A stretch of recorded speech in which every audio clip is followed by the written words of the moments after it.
अस्सलामु अलैकुम नाजरीन, खानदेश उर्दू न्यूज़ के खुसूसी प्रोग्राम हालात हाजरा में आपका खैर मकदम। आरएसएस के सरबराह मोहन भागवत का कहना है कि हिंदुस्तान में मुसलमान सबसे ज़्यादा मुतमईन है। इस पर बैरिस्टर असदुद्दीन अवैसी ने रद्द अमल का इजहार किया है।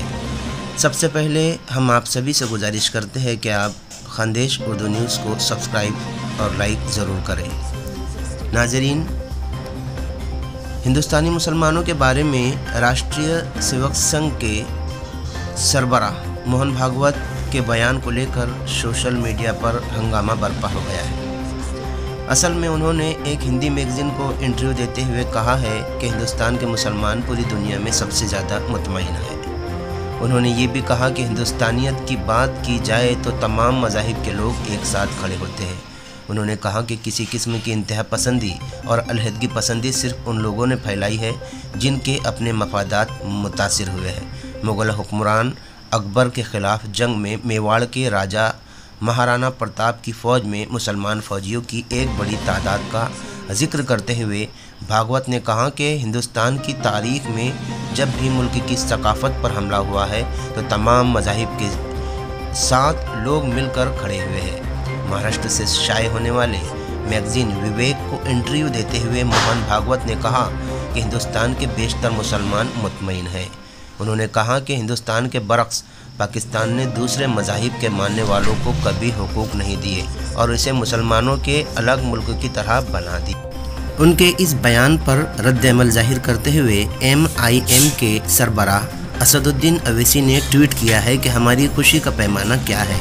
क्या अब भागवत नामी शख्स बताएगा कि हमें अक्सरियत के तय कितना शुक्रगुजार होना चाहिए।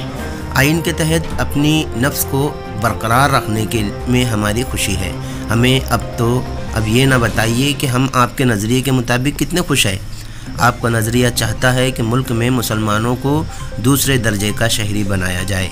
मजलिस इत्तेहादुल मुस्लिमीन के सरबराह असदुद्दीन अवैसी ने मज़ीद कहा कि मैं आपसे ये नहीं सुनना चाहता कि हमें अपने ही होमलैंड में रहने के लिए अक्सरियती तबके के तय शुक्रगुजार होना चाहिए। हमें अक्सरियती तबके का एहसान नहीं चाहिए। हम दुनिया के मुसलमानों के साथ सब खुश रहने के मुकाबले में नहीं हैं। हम सिर्फ अपना बुनियादी हक चाहते हैं। उनके इस ट्वीट के बाद ट्विटर और फेसबुक पर रद्द अमल का सैलाब आ गया है।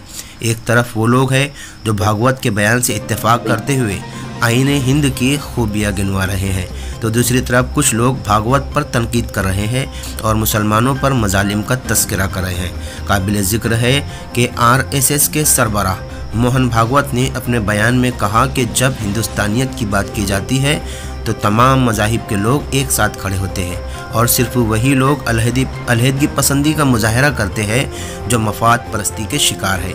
एक ट्विटर सारिफ नीना राठौड़ ने कहा, क्या भागवत को लगता है कि हम बेवकूफ़ हैं? क्या वो नहीं जानते कि पिछले 7 साल में क्या हुआ है? इस दौरान अनुपाल दास नामी एक और ट्विटर सारिफ ने कहा, अगर यह वाक़यतन मुसलमानों पर तशद्दुद किया जाता है तो फिर मुसलमान यहाँ से भागकर पाकिस्तान और बांग्लादेश क्यों नहीं चले जाते?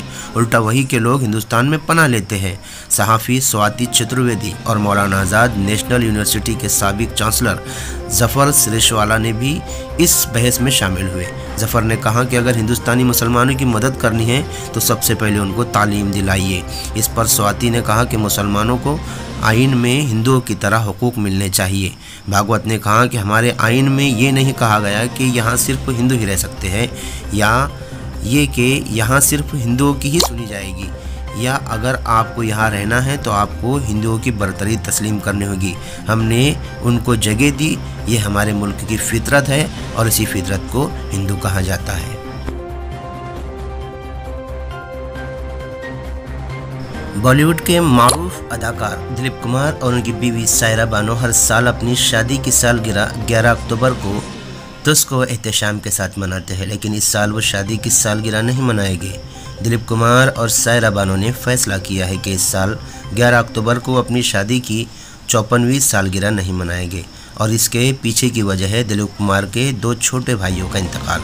दरअसल कोरोना वबा की वजह से इस साल दिलीप कुमार के 2 छोटे भाई एहसान खान और असलम खान इस दुनिया से रुखसत हो गए।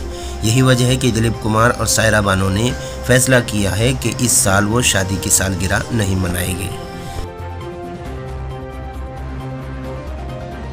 उर्दू के सीनियर अदीब, शायर व नाक़िद प्रोफेसर मुज़फ़्फ़र हनफी का गुज़िश्ता रोज़ 84 बरस की उम्र में इंतकाल हो गया।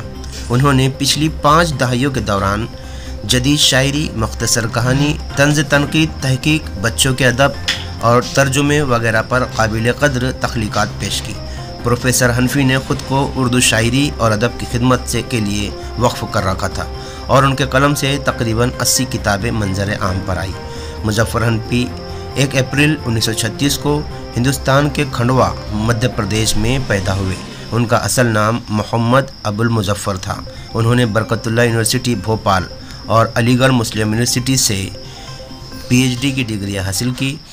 प्रोफेसर हनफी ने 14 साल की उम्र में ही शायरी शुरू कर दी थी। तब से वो मुसलसल लिखते रहे। पिछले 50 सालों से उनकी शायरी उर्दू के मुख्तलिफ रसाइल व जराइद में बड़े पैमाने पर शाये हुई।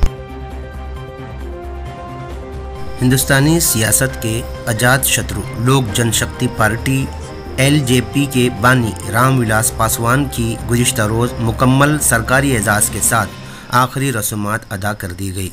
रामविलास अमर रहें जब तक सूरज चांद रहेगा कि जैसे नारों से रामविलास पासवान को आखिरी विदाई दी गई और मुकम्मल सरकारी एजाज़ के साथ पासवान की आखिरी रसूमात अदा की गई। शिवसेना की रुकन राज्यसभा प्रियंका चतुर्वेदी ने मरकज़ी वज़ीर इंफॉर्मेशन टेक्नोलॉजी रविशंकर प्रसाद को मकतूब रवाना करते हुए सोशल मीडिया प्लेटफॉर्म्स के बेजा इस्तेमाल को रोकने की अपील की है। उन्होंने अपने मकतूब में कहा कि सोशल मीडिया के प्लेटफॉर्म्स को झूठ और नफ़रत फैलाने के लिए इस्तेमाल किया जा रहा है। इन प्लेटफॉर्म्स के ज़रिए शिवसेना ज़ेर क़यादत महाराष्ट्र हुकूमत को अदम इस्तेहकाम का शिकार करने की कोशिश भी की जा रही है और ये दरअसल दस्तूरी अदारों की अहमियत को घटाने की कोशिश है। उन्होंने इस सिलसिले में अदाकार सुशांत सिंह राजपूत की खुदकशी के बाद के हालात का तज़किरा किया और कहा कि इस वाक़ये पर सोशल मीडिया के प्लेटफॉर्म्स के ज़रिए साजिश रचने जैसे इल्ज़ामात फैलाए गए और मुंबई पुलिस की कारकर्दगी पर सवाल उठाए गए हैं। उन्होंने दावा किया कि तहकीकात की गई तो ये पता चला कि ज़ायद 80,000 सोशल मीडिया अकाउंट्स फर्जी थे और ये अकाउंट्स महज इसलिए बनाए गए थे ताकि हुकूमत महाराष्ट्र और मुंबई पुलिस फोर्स को बदनाम किया जा सके। उन्होंने कहा कि इन प्लेटफॉर्म्स के ज़रिए झूठ फैलाए गए, नफ़रत को फ़रोग़ दिया गया और जमहूरी अदारों की अहमियत को घटाने की कोशिश की गई। इन सारी कोशिशों का मकसद महाराष्ट्र हुकूमत को अदम इस्तेहकाम या ज़वाल का शिकार करना था।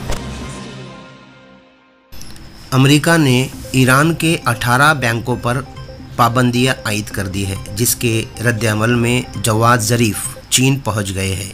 ईरानी वज़ीर ख़ारजा जवाद ज़रीफ़ 2 रोज़ा दौरे पर चीन पहुंचे हैं। खबर रसा इदारों के मुताबिक चीनी वज़ारत ख़ारजा का अपने बयान में कहना था कि उन्हें चीनी हम मनसब वांग पी ने दौरे की दावत दी थी। चीनी हक्काम से मुलाकात में जवाद ज़रीफ़ अमरीकी पाबंदियों की मज़म्मत की। उन्होंने कहा कि आलमी बहरान के वक्त में अमेरिका की नई पाबंदियां इंसानियत के ख़िलाफ़ वाज़ेह जुर्म है। आलमी बरादरी को चाहिए कि वो मुतनाज़ इक़दामात की मज़म्मत करे और वाशिंगटन को बाज़ रखने के लिए मुत्तहिद हो। ज़राए अबलाग के मुताबिक वाशिंगटन ने 1 हफ़्ता कबल ईरान पर पाबंदियों में इजाफ़ा करने का ऐलान किया था, जिस पर यूरोपीय यूनियन ने अमरीकी इक़दामात की मुखालिफत की थी। यूरोपीय ममालिक के कई बड़े बैंकों और कंपनियों के ईरानी बैंकों से मामलात है।